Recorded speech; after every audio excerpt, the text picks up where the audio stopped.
मित्रों, मैं हूं बिस्मिल आफ्ताब आलम और आप देख रहे हैं उर्दू हिंदी नॉलेज चैनल। आज की जो वीडियो होने वाली है इसमें 99.99% यानी आप समझ सकते हैं कि 99.99% आज की वीडियो से कम 4 से 6 सवाल आपकी जो है एग्जाम में आने वाले हैं। तो आपको धैर्य बना करके देखना है और बहुत इंपॉर्टेंट क्वेश्चन आपके सामने लेकर के आऊंगा। पहला प्रश्न देखिए। पहला प्रश्न है, महाभारत और रामायण का फारसी में अनुवाद किसने किया है? बहुत इंपॉर्टेंट दोनों किताबें हैं, बहुत बार रिपीट हुई हैं, तो उम्मीद करता हूं सभी को याद रहेगा। ये रहेगा बदायूनी। देखिए, मैं आपके सामने 4 ऑप्शन लेकर के प्रैक्टिस के तौर पर लाता था, जिससे क्वेश्चन आपको लगता था कम हो पाएंगे। ऐसा नहीं था, मैं एक्सप्लेन में 80-90 क्वेश्चन करा देता था। आज पीपीटी के तौर पर हम आपके सामने क्वेश्चन लेकर के आए थे, क्योंकि आपकी तरफ से हुक्म था ऐसा। कोशिश करते हैं, आप में से कमेंट कीजिएगा कि आपको एमसीक्यू के तौर पर अच्छे लगते हैं, चारों ऑप्शन के तौर पर, या फिर ये इसी तरह से जो हम आपके सामने लेकर आए हैं। अगला प्रश्न देखिए। प्रश्न है, राष्ट्रीय अभ्यारण्य डॉक्टर सलीम अली किस राज्य में स्थित है? बहुत बहुत इंपॉर्टेंट है, थोड़ा सा गौर कीजिएगा। आपसे पूछा गया है राष्ट्रीय अभ्यारण्य डॉक्टर सलीम अली किस राज्य में है, तो आप जवाब देंगे जम्मू और कश्मीर। आपका याद रखिए, क्योंकि ये जो पक्षी होते हैं उनके डॉक्टर माने जाते हैं, पक्षी जो है विशेषज्ञ हैं, और इनका जो निवास स्थान था वो कश्मीर में ही था। लेकिन सवाल को अगर पलट दिया जाता है प्रश्न को कि डॉक्टर सलीम अली पक्षी अभ्यारण्य कहां स्थित है, तब आप बताएंगे गोवा। फिर से एक बार क्लियर कर लीजिए, डॉक्टर सलीम अली पक्षी अभ्यारण्य अगर आपसे पूछा जाए तो आपका जवाब होगा गोवा। और अगर आपसे पूछा जाता है कि राष्ट्रीय अभ्यारण्य डॉक्टर सलीम अली किस राज्य में स्थित है, तो डॉक्टर यहां से इतना देखिए कि राष्ट्रीय अभ्यारण्य डॉक्टर सलीम अली, ये जो है वो जम्मू कश्मीर आपका याद रहेगा। अगला प्रश्न देखिए। प्रश्न है कि स्टील मैन ऑफ इंडिया किसको कहा जाता है? देखिए, ये तो जो क्वेश्चन आपने हमको बताया है कि इस तरह से पढ़ाइए, क्योंकि कल हम जो है करंट की वीडियो लेकर के आए थे, वो करंट जो हम बता रहे हैं 4-5 वीडियो में बस उतना ही देखिएगा, बाकी अपना सब्जेक्ट मजबूत कीजिएगा। तो आपकी तरफ से ये कहा गया कि ऐसा तरीका सही है जो कल आया, तो उसी तरीके से हम आपको जीके जीएस भी पढ़ाते हैं, लेकिन आगे आप कमेंट करके बताइए कैसा है। तो जे ईरानी आपका नाम याद रखना चाहिए, ये तो मेरे लिए भी बहुत आसान रहता है, मुझे भी मेहनत नहीं करना पड़ेगी, बोलना नहीं ज्यादा पड़ेगा। सरहुल महोत्सव किस राज्य का है? तो सरहुल महोत्सव जो है, मैंने कहा था कि एक वीडियो हम आपके सामने लेकर आएंगे। झारखंड का सरहुल महोत्सव है, जिसमें महोत्सव और उनसे संबंधित राज्य कौन से हैं। अंबुबाची मेला का आयोजन आपको याद रखना है। अंबुबाची मेला कई बार पूछा जा चुका है, तो ये कहां है, ये चीज आपको याद रखना है, गुवाहाटी। आप में से कोई बच्चा इसको हमको बताए कि गुवाहाटी किस राज्य की सिटी है, गुवाहाटी किस राज्य में है। सर्च कीज करके बताइएगा। देखिए, नादिरा बहुत मेहनत करके बताती हैं सर्च करके, उनका बहुत बहुत धन्यवाद। इसके अलावा 1-2 बच्चे और हैं, खुशनुमा हैं, और भी बच्चे हैं जो बताते हैं, उनका बहुत बहुत धन्यवाद। आगे देखिए, बिहू किस राज्य का नृत्य है? दरअसल हम इनको बच्चा कह रहे हैं, गलत बात है, बट ये हमसे बहुत सीनियर हैं, लेकिन मेरी प्रैक्टिस में है पढ़ाते टाइम, तो हम कह देते हैं। तो बिहू किस राज्य का नृत्य है? असम आपको याद रखना है, उम्मीद करता हूं सभी को याद रहेगा। अब यहां से आपकी कड़ी परीक्षा होने वाली है, जहां से हर हाल में आपके सामने सवाल फंसेंगे। तो संविधान के किस अनुच्छेद में वित्त आपातकाल घोषणा करने का प्रावधान है? राष्ट्रपति 3 तरह से वित्त आपातकाल लगा सकता है, और ये आपातकाल लगा सकता है, सॉरी वित्त नहीं, आपातकाल लगा सकता है। तीनों अलग अलग अनुच्छेद हैं उनके, और आपको देखना चाहिए। देखिए, इसमें हम एक्सप्लेन नहीं कर पाते हैं, जो चारों ऑप्शन होते हैं तो एक्सप्लेन हम कर पाते हैं। तो 360 अनुच्छेद के तहत वित्त आपातकाल लगाया जाता है। याद रखिएगा, भारत में अभी तक, देश आजादी के बाद अभी तक वित्त आपातकाल नहीं लगा है। नए राज्यों का निर्माण और वर्तमान राज्यों के क्षेत्र, सीमा या नाम में परिवर्तन करने की शक्ति किस अनुच्छेद में है? तो ये बहुत इंपॉर्टेंट है कि राज्यों की जो व्यवस्था है और राज्य कैसे होंगे, क्या होगा राज्यों का, तो ये अनुच्छेद 3 में इसका वर्णन है। इसमें राज्य के पास ये शक्ति है कि वो अपना नाम चेंज कर ले, अपनी सीमा है उसका मसला है, या नए जो राज्य बनना है उनसे संबंधित बातें अनुच्छेद नंबर 3 में है। अगला प्रश्न देखिए, और प्रश्न है, रत्नावली और नागानंद ये किसकी लिखी हुई पुस्तकें हैं? देखिए, बहुत इंपॉर्टेंट पुस्तकें, मैंने जब पिछली वीडियो लेकर के आए थे जीके जीएस की, जिसमें 4 ऑप्शन देकर के मैंने उसमें एक्सप्लेन किया था, उतनी पुस्तकें आपको कम से कम याद होना चाहिए। तो हर्षवर्धन की लिखी हुई है 2 किताबें हैं, रत्नावली हर्षवर्धन की है, साथ ही साथ में नागानंद जो है वो भी हर्षवर्धन की है। लेकिन पॉवर्टी इन ब्रिटिश मैंने कई बार कहा था, याद रखिए, दादा भाई नौरोजी की है। और इंडिया स्टेगल, तो इंडियन स्टेगल जो है ये भी याद रखिए सुभाष चंद्र बोस की है। आप में से कोई भी बच्चा ये बता दीजिए कि सुभाष चंद्र बोस का जन्मदिन किस तारीख को मनाया जाता है, वो दिवस के तौर पे मनाया जाता है। तो इनकी पैदाइश जो है इनका किस सन में हुई है और तारीख आपको बतानी है। अगला प्रश्न हमने आपके सामने पिछली भी वीडियो में इसका एक्सप्लेन कर दिया था कि सीके नायडू, ये आपको याद रखिए सीके नायडू, दिलीप ट्रॉफी, इसके बाद में रणजी ट्रॉफी है, इसके बाद में ईरानी ट्रॉफी है, चैंपियन ट्रॉफी है और साथ साथ में विजय हजारे ट्रॉफी है। इतनी ट्रॉफियों का संबंध जो है वो क्रिकेट से है, ये बात आपको बतानी है। आपको बताना है कि क्रिकेट भारत के अंदर किस देश से आया है और क्रिकेट का मक्का किस स्टेडियम को कहा जाता है। आगे डूरंड कप, ये सब हमने एक्सप्लेन में बता दिया था। डूरंड कप है, संतोष कप है, इसके बाद में रोवर्स कप है, इसके बाद में कलिंगा है, आपको याद रखना है, आगा कप है और बेगम कप है। तो बेगम कप जो है ये इनका संबंध किससे है, तो ये फुटबॉल से है। फुटबॉल हमारे किस राज्य का राज्य खेल है। आप में से किसी को पता है तो कमेंट जरूर कीजिएगा, नहीं तो सर्च करके बताइएगा। देखिए आपको क्वेश्चन अच्छे लगते हैं तो बगैर कहे क्वेश्चन लाइक करना चाहिए, नहीं अच्छे लगते हैं तो डिसलाइक करना चाहिए और अपना सजेशन दीजिए। आपके ही सजेशन की वजह से ये ऐसे क्वेश्चन हम आपके सामने लाए जिसमें वन लाइनर के तौर पर क्वेश्चन आए हैं। देखिए ये अभी तो हम शॉर्ट करके पढ़ाए देते हैं। अभी 25 तारीख को एग्जाम है, 25 तक एलटी ग्रेड के एग्जाम है। उसके बाद में जीआईसी और असिस्टेंट प्रोफेसर के लिए और हम इसको डिटेल में पढ़ाना शुरू करेंगे। आंसर आपका इसमें जो सही होगा, महात्मा गांधी राष्ट्रीय रोजगार गारंटी योजना की शुरुआत जो है वो कब हुई है, तो ये 2005 में हुई है। उम्मीद करता हूं सभी का आंसर सही होने वाला है। देखिए अगर आप चैनल पर पहली बार आए हैं तो चैनल को सब्सक्राइब करके जरूर जुड़िएगा और वीडियो लाइक करके दूसरे साथियों को शेयर कीजिएगा। देखिए विरूपाक्ष मंदिर जो है तो ये कहाँ स्थित है। हमने कहा था कि अभी जो एलटी गेट के एग्जाम हुए हैं, जो कई सब्जेक्टों के हो चुके हैं, हिंदी है या साइंस है, मैथ है, इनका हो चुका है। तो उनमें मंदिरों से लगभग 3-4 पेपरों में 3 पेपरों में लगातार सवाल पूछा है। तो मंदिर आपको याद रखिए कर्नाटका में ये मंदिर है। साथ साथ में जो है वो सबरीमाला मंदिर अगर पूछा जाए तो ये केरल का मंदिर है। उम्मीद करता हूं याद रहेगा। इसके बाद में देखिए ये थोड़ा सा क्वेश्चन गलत हो गया है, गलत यहाँ पर आ गए हैं, करंट के क्वेश्चन आ गए। दरअसल करंट की वीडियो हम अलग से लाया करेंगे। हफ्ते में बस एक ही दिन करंट की लाएंगे और 4 बैच वीडियो में आपका काम खत्म हो जाएगा करंट का। आईसीसी एक दिवसीय जो मैच है विश्व कप, जो 50-50 ओवर का होता है, उम्मीद करता हूं मालूम होगा आप में से, जो 50-50 एक 20-20 होता है, एक 50-50 ओवर का होता है। तो जो पुरुष वाला होने वाला खेल है 2027 में इसका आयोजन कहाँ होगा, ऐसे सवाल पूछते हैं कहाँ हुआ था या कहाँ होगा। तो ये दक्षिण अफ्रीका में इसका आयोजन होगा। आप में से अगर किसी को पता है कि जो अभी हुआ है विश्व कप 5 साल में होता है, तो अभी जो हुआ था 22-21 में, तो वो जीता किसने है। आगे देखिए पुरुष हॉकी विश्व कप 16वां संस्करण, कौन सा संस्करण नंबर भी पूछ लेते हैं। 16वां संस्करण जो है वो विश्व हॉकी कप जो है कहाँ आयोजन इसका 2026 में होने को है। तो इसका बेल्जियम और नीदरलैंड आपको याद रखना है। हॉकी का जो है पुरुष वाला विश्व कप कहाँ होगा, 16वां संस्करण है, 2026 में होगा, बेल्जियम और नीदरलैंड में। हम बहुत जल्दबाजी करके आपको खटाखट नहीं लगाएंगे, ताकि 10 सेकंड 15 सेकंड, ये साइंटिफिक रीजन बताता है कि 10 से 15 सेकंड ले लेता है दिमाग किसी भी चीज को अपने दिमाग जो है माइंड रिसीव करने के लिए, उसको सुरक्षित रखने के लिए दिमाग में। तो हम ऐसे आराम देखिएगा और इनको रिपीट बार बार अपनी जबान से करते रहिए तो आपको याद होते जाएंगे। वाल्मीकि बाघ अभयारण्य किस राज्य में है, तो वाल्मीकि बाघ अभयारण्य आपको याद रखना है। और कई बाघ अभयारण्य मैंने पिछली वीडियो में बताए थे जीके जीएस में, तो वो सब आपको याद रहे, खास ही बताए थे, ज्यादा नहीं, हम स्पेशल नहीं लाए थे इस पे वीडियो। तो बिहार में है, ये आपको याद रखना है। हम थोड़ी बातें इधर से उधर कर देते हैं ताकि आप याद कर लें।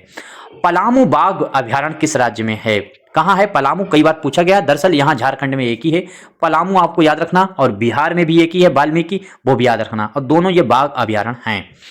इसके बाद में आपसे प्रश्न है कि प्रोजेक्ट टाइगर योजना किस सन में आई है। बहुत बार हमने कहा था, आप में से तो सिर्फ वो बच्चा हमें चाहिए वो बता दे कि प्रोजेक्ट टाइगर जो योजना आई है, टाइगर योजना जो आई 1973 में, ये सबसे पहले किस जो है किस अभयारण्य में इसको लागू किया गया था, स्थापित किया गया है, बताइएगा। बहुत इंपॉर्टेंट सवाल है। अगला सवाल है, प्रश्न है कि भारत का सबसे बड़ा टाइगर रिजर्व कौन सा है। तो भारत का सबसे बड़ा, ये देखिए दोनों आंकड़े याद रखना चाहिए क्योंकि यहां पर सवाल बनाने में बड़ी आसानी होती है दरअसल एग्जामिनर को। तो भारत का सबसे बड़ा टाइगर रिजर्व अगर आपसे पूछा जाए तो नागार्जुन सागर झारखंड का है, और भारत का सबसे छोटा अगर पूछा जाए टाइगर रिजर्व तो बोर है, और बोर कहां है अभयारण्य, तो ये महाराष्ट्र का है। उम्मीद करता हूं इतनी चीजें आपको याद रहेंगी। देखिए अगर आप उर्दू विषय के हैं तो अपनी किताब स्क्रीन पे दिख रही है शाहीन, इसको मंगाइएगा। इसमें 2000 एमसीक्यू दिए गए हैं प्रैक्टिस के लिए, और साथ ही साथ में नोट्स दिए गए हैं। नंबर दिख रहा है स्क्रीन पर, उस पर बात करके एक बार आप सजेशन लेकर के इसको मंगा सकते हैं, आप किस एग्जाम की तैयारी कर रहे हैं उस लिहाज से। लेकिन उर्दू का कोई भी एग्जाम उत्तर प्रदेश के अंदर है, सभी के लिए बहुत ही अहम किताब। भारत में सर्वाधिक जनसंख्या वाला राज्य, यहां से बहुत इंपॉर्टेंट हम आपके सामने फैक्ट रखेंगे, बहुत ही इंपॉर्टेंट, जो आपको हर कीमत पर याद रखना है। कैसे होने वाला है देखिए, और बहुत आसान तरीके से, आसान भाषा में हम आपके सामने रखेंगे। आप की फरमाइश थी तो हम इस तरह से लेकर के आए। देखिए 4 ऑप्शन वाला जो क्वेश्चन बनाया जाता है तो उसमें आप लैंग्वेज भी समझते हैं कि इस क्वेश्चन की लैंग्वेज कैसे चेंज कर सकता है। यहां पर तो सिर्फ आप रिवीजन कर सकते हैं, याद कर सकते हैं पीपीटी में। बाकी जो प्रैक्टिस कराते थे और जैसे हम लेकर के आते थे उसमें आपको भाषा का भी तरीका पता चलता था।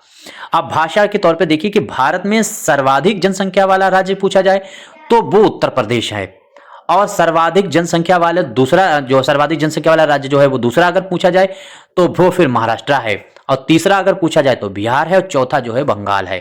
तो आपको इसका क्रम याद रखना है। सर्वाधिक जनसंख्या जिनकी है उत्तर प्रदेश, फिर महाराष्ट्र, फिर बिहार, फिर पश्चिम बंगाल। इस तरह से आपको याद रखना है। क्षेत्रफल के दृष्टि से यह आंकड़ा चेंज होगा, राजस्थान, फिर उत्तर प्रदेश, फिर महाराष्ट्र, ऐसे चलने लगेगा आंकड़ा। तो ये चारों याद हो गए।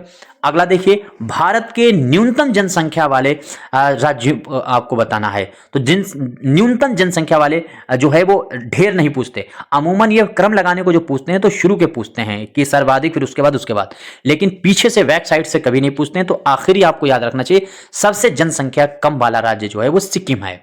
तो सिक्किम आपको हर हाल में याद रखना, जिसकी जनसंख्या सबसे कम है।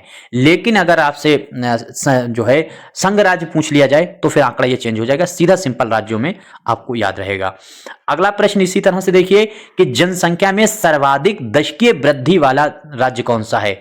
दशकीय वृद्धि का मतलब यह है कि मसलन जैसे 2001 है, 2001 से 2011 का आंकड़ा है, तो इसमें 10 साल में कुल मिलाकर के दशकीय वृद्धि किन राज्यों की घटी है, किन राज्यों की जनसंख्या बढ़ी है। तो दशकीय वृद्धि में आप देख लीजिएगा, दशकीय वृद्धि में सबसे ज्यादा जो है किसकी वृद्धि हुई है, तो आसानी से आप बता सकते हैं मेघालय। और न्यूनतम जनसंख्या दशकीय वृद्धि किसकी रही है, तो वो नागालैंड की।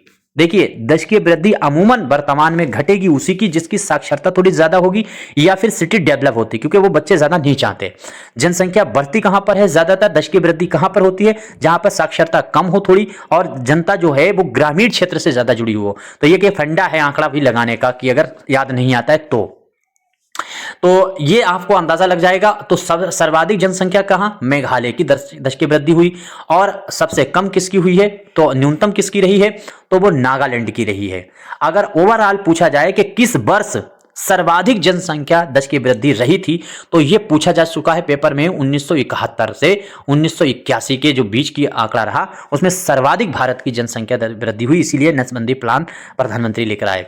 और दूसरी चीज, न्यूनतम अगर पूछा जाए किस वर्ष रही थी, तो वो भी ये पेपर में पूछा जा चुका है। तो पेपर में जब पूछा जा चुका है तो न्यूनतम कब रही है, तो वो भी आपको याद रहना चाहिए, न्यूनतम वाला भी, कि 1900, यहां पर गड़बड़ हो गया था, 1911 से लेकर 1921 जो है यहां पर न्यूनतम रही थी, क्योंकि यहां पर महामारी फैल गई थी जिसकी वजह से ऐसा हुआ था। अगला प्रश्न है, सर्वाधिक जनसंख्या घनत्व वाला राज्य कौन सा है। अब घनत्व का क्या मतलब है, घनत्व का मतलब ऐसे होता है कि मान लीजिए ये जो है ये एक एरिया है, यानी चारों तरफ से ये आंकड़ा यहां से ये लंबाई चौड़ाई आपने निकाली, इसके बीच में ये जो जनसंख्या रहती है, तो कितने क्षेत्र में जनसंख्या रहती है, कितनी उसकी संख्या है। यानी कम क्षेत्र में ढेर लोग रहते हैं तो वो घनत्व बढ़ता है, और ढेर क्षेत्र में कम लोग होते हैं तो वो घनत्व घटा हुआ माना जाता है। जैसे घनत्व के तौर पर राजस्थान बहुत कम रहेगा, क्योंकि वहां पर जमीन बहुत है, उतनी आबादी नहीं है। तो आप समझ गए आंकड़ा घनत्व का मतलब। घनत्व यहां पर ये जो है सर्वाधिक घनत्व जो है वो बिहार का है, क्योंकि बिहार में जमीन कम है, जनसंख्या ज्यादा है। लेकिन न्यूनतम घनत्व तो अगर देखेंगे पूरे सभी राज्यों में, तो न्यूनतम में अरुणाचल प्रदेश है, अरुणाचल प्रदेश आपका, देखिए राजस्थान न्यूनतम है नहीं, क्योंकि राजस्थान का मैंने एक एग्जांपल दिया था जमीन के हिसाब से, उसको याद मत कर लेना। तो न्यूनतम में जो आंकड़ा रहेगा वो अरुणाचल प्रदेश का रहेगा, और सर्वाधिक घनत्व जो है वो बिहार का रहेगा। आई थिंक मेरी बातें क्लियर हो रही होंगी। देखिए हम बहुत स्लो करके और बहुत आराम से वो नीचे स्तर पर आकर बता रहे हैं, क्योंकि मेरे अमूमन जो स्टूडेंट हैं 90% स्टूडेंट जो हैं वो सिर्फ और सिर्फ जो है वो उर्दू के हैं, उर्दू के हैं, इसलिए उनका वैसे भी जीके जीएस बहुत कमजोर है। लेकिन अब बगैर जीके जीएस से नजर चुरा करके आप नौकरी नहीं हासिल कर सकते, चाहे किसी भी सब्जेक्ट के हों आने वाले समय में। सर्वाधिक लिंगानुपात राज्य अब आपको बताना है। लिंगानुपात का आंकड़ा क्या है कि मतलब 1000 अगर पुरुष हैं तो इस पर कितनी महिलाएं हैं, 1000 पुरुष पर, वो उसको कहते हैं लिंगानुपात। तो सर्वाधिक लिंगानुपात जो है वो केरल का है। कैसे है केरल का लिंगानुपात? देखिए जनसंख्या अलग चीज है, लिंगानुपात अलग चीज है। तो लिंगानुपात जो है वो लिंगानुपात में केरल 1084 है, यानी 1000 पुरुष हैं और महिलाओं की संख्या 1084 है। वहां पर 84 महिलाएं पुरुषों से ज्यादा हैं। काहे ऐसा हो पाया? क्योंकि औरत और लड़का और लड़की में समानता होती है। केरल की साक्षरता सबसे ज्यादा है, पढ़े लिखे हैं तो वो लड़का और लड़की में भेद नहीं करते, इसलिए लड़कियों को भी रिसीव करते हैं। भ्रूण हत्या बहुत कम होती है, तो लड़कियां भी पैदा होती हैं, लड़के भी पैदा होते हैं, तो जनसंख्या में इसलिए यहां पर ऐसा है। लेकिन लिंगानुपात में न्यूनतम लिंगानुपात अगर आप देखेंगे तो वो हरियाणा का है। हरियाणा का क्या है कि 879 ही हरियाणा का है, यानी 1000 पुरुषों पर औरतें सिर्फ 879 ही हैं। उम्मीद करता हूं चीजें समझ में आ गई होंगी। अगला प्रश्न है, जनगणना 2011 के अनुसार भारत की साक्षरता दर कितनी है? अब देखिए साक्षरता भी आपको याद रहना चाहिए। साक्षरता में अभी मैंने कहा सबसे ज्यादा भारत की साक्षरता में केरल है। अब यहां पर देखिए भारत की टोटल जो साक्षरता है, यानी महिला और पुरुष, जैसे मान लीजिए हमारे पास ऐसे मान के चलते हैं 70 पुरुष हैं और प्लस जो है वो 30 महिलाएं, और तो कुल मिलाकर के 100 लोग हो गए। तो 100 टोटल मिलाकर के 100 में से सिर्फ 73% लोग, 100 में 73 ही लोग जो है वो शिक्षित हैं। ये हमारे भारत का लिंगानुपात है। अब अगर पुरुषों का सिर्फ देखा जाए तो 80.09 है लिंगानुपात, 80.09 जो है वो पुरुषों का है, और महिलाओं का लिंगानुपात 64.60 है। यहां पर भी कंफ्यूज मत होना, क्योंकि पुरुषों का मतलब जैसे अभी तो पूरे भारत में औरतें और आदमी के साथ दोनों को जोड़ करके लिंगानुपात निकाला गया था, वो साक्षरता अनुपात निकाला गया था, लिंगानुपात कह रहे साक्षरता अनुपात, तो साक्षरता के 73% थी। लेकिन अगर 100 जो पुरुष हैं उनको ले लिया जाए तो उनमें से 80.09 ही लोग पढ़े हुए हैं, बाकी लोग पढ़े नहीं हैं। और इसी तरीके से अगर 100 औरतें ली जाती हैं तो उसमें 64.60 ही औरतें पढ़ी हुई हैं। हम समझा इसलिए रहे हैं क्योंकि मेरे बच्चे कुछ तो बहुत ज्यादा कमजोर हैं जो समझ ही नहीं पाते हैं बात यह है क्या। सर्वाधिक ग्रामीण जनसंख्या प्रतिशत वाले राज्य, देखिए अब ये भी एक आंकड़ा समझना है। प्रतिशत अभी ऊपर बात की थी कि सर्वाधिक जनसंख्या किस राज्य की है, और सर्वाधिक जनसंख्या वाले शहरी कौन सा है, ग्रामीण कौन सा है, ये अलग आंकड़ा है। अब प्रतिशत में मसला है, प्रतिशत वाले में देखिए पहले हम बात कर लेते फिर बताते हैं। तो सर्वाधिक ग्रामीण जनसंख्या प्रतिशत वाले राज्य में यानी जो है वो हिमाचल प्रदेश नंबर 1 पे है, और दूसरे नंबर पर जो है वो बिहार है, और बिहार है।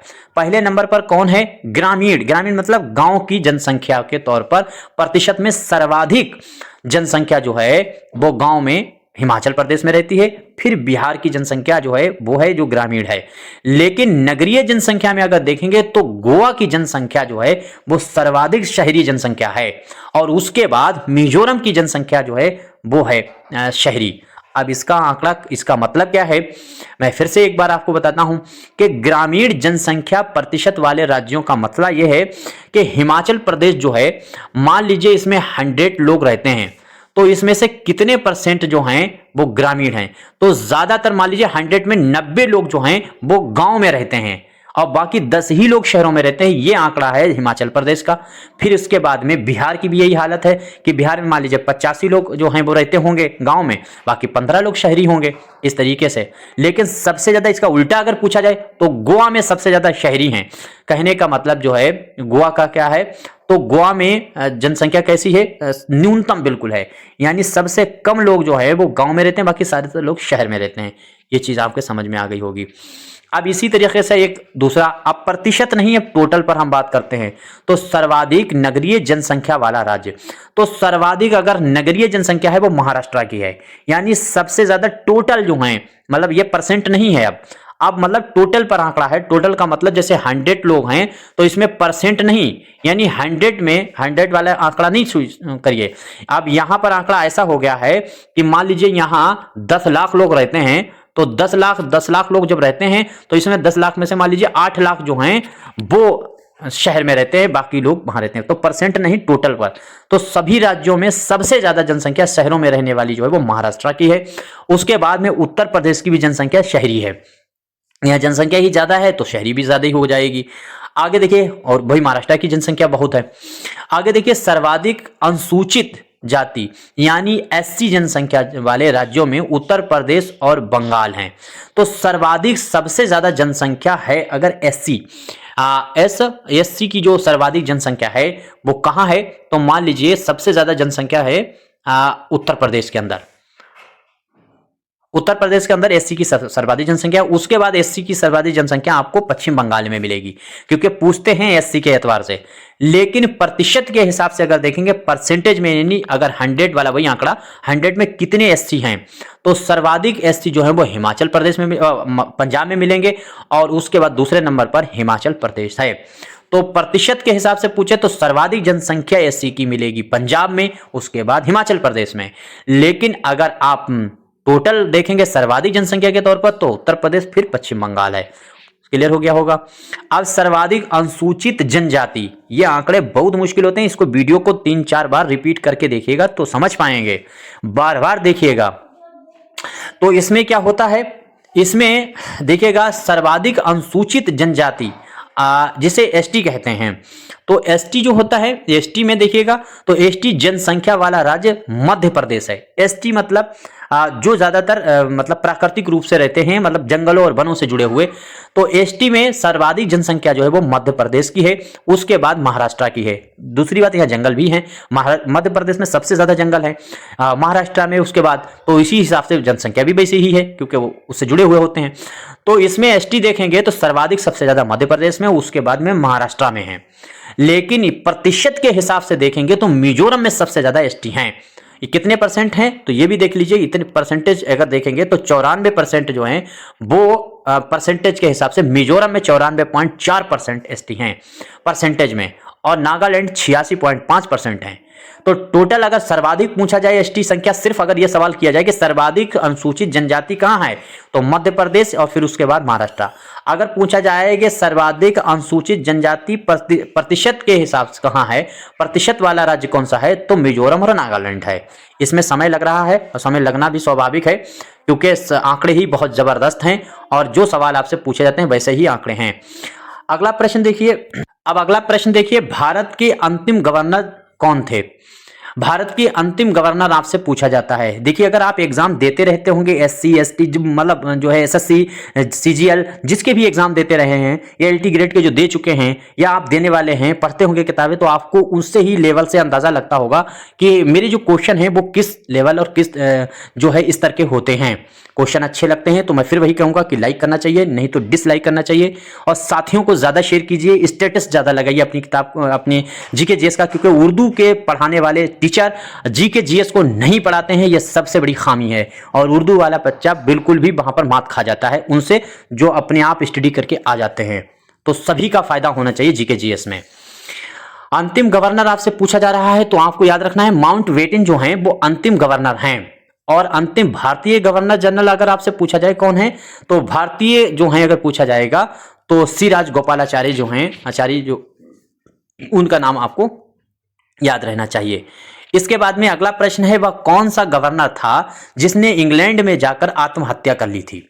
बहुत इंपॉर्टेंट है, उम्मीद करता हूं। देखिए, इनके बारे में मैंने बताया था, लेकिन अब याद रखिएगा, क्लाइव भारत का पहला गवर्नर, बंगाल का पहला गवर्नर था, बंगाल का पहला गवर्नर जो है वो क्लाइव था। और क्लाइव ने ही प्लासी का युद्ध 1757 में लड़ा था। किसके साथ लड़ा था? तो सिराजुद्दौला के साथ लड़ा हुआ है। तो ये उम्मीद करता हूं ये इतनी चीजें इसके बारे में आपको याद रहेंगी। अब इसके बाद में अगला प्रश्न देखिए, अगला प्रश्न है, वह कौन सा गवर्नर जनरल था जिसको अरबी और फारसी विषय का विद्वान था? तो आपको वो बताना है जो अरबी और फारसी विषय का विद्वान था। अब इसमें देखिए, तो अरबी और फारसी का विद्वान कौन सा गवर्नर था? तो गवर्नर जनरल ये जो है वो बंगाल का पहला गवर्नर जनरल है, वो सिर्फ गवर्नर था, क्लाइव। और ये जो है जिसको वॉरेन हेस्टिंग कहते हैं, इसका नाम आपको याद रखना है। वॉरेन हेस्टिंग जो है वो पश्चिम बंगाल जो बंगाल है उसका पहला गवर्नर जनरल था। और इसी के समय जो है वो न्यायिक सेवा का इसे जनक कहा जाता है, न्यायिक व्यवस्था का जनक इसे माना जाता है। साथ ही साथ में इसी के समय जो है वो रेगुलेटिंग एक्ट आया था 1773 में। 1773 में जो रेगुलेटिंग एक्ट आया था, जिसके तहत 1774 में भारत के अंदर सबसे पहले सुप्रीम कोर्ट की स्थापना हुई थी। तो सुप्रीम कोर्ट की स्थापना हुई थी, उम्मीद करता हूं सभी को यह बात मालूम होगी। देखिए, अब मैं आप में से वो देखें कौन बच्चा है जो ये बताएगा कि भारत में सबसे पहले सुप्रीम कोर्ट की स्थापना किस शहर के अंदर हुई थी। उम्मीद करता हूं सभी का जवाब इसको मालूम होगा, और जिसको भी मालूम है तो वो कमेंट करके बताए। यहीं तक क्वेश्चन रखते हैं, अच्छे लगे तो लाइक कीजिए, नहीं अच्छे लगे डिसलाइक कीजिए, और अपना सजेशन जरूर दीजिए। पहली बार आए हैं तो चैनल को सब्सक्राइब करके जुड़िएगा, और उर्दू के क्लास साथ ही साथ में जीके जीएस के क्लास अपने सभी साथियों को जरूर शेयर करते रहिएगा। अधिक ग्रुपों में शेयर कीजिए ताकि उर्दू वाले जीके जीएस से भी जुड़ पाएं, और आगे जिनके एग्जाम है उनको फायदा मिले, चाहे जीआईसी का हो, चाहे असिस्टेंट प्रोफेसर का हो, जो भी एग्जाम होंगे वह सबको मैं तैयार कराऊंगा। चाहे राजस्थान जीके जीएस का हो वो भी हम कराते हैं, मध्य प्रदेश का भी कराते हैं, तो ये सारी चीजें आप तैयार कर सकते हैं। Thank you so much.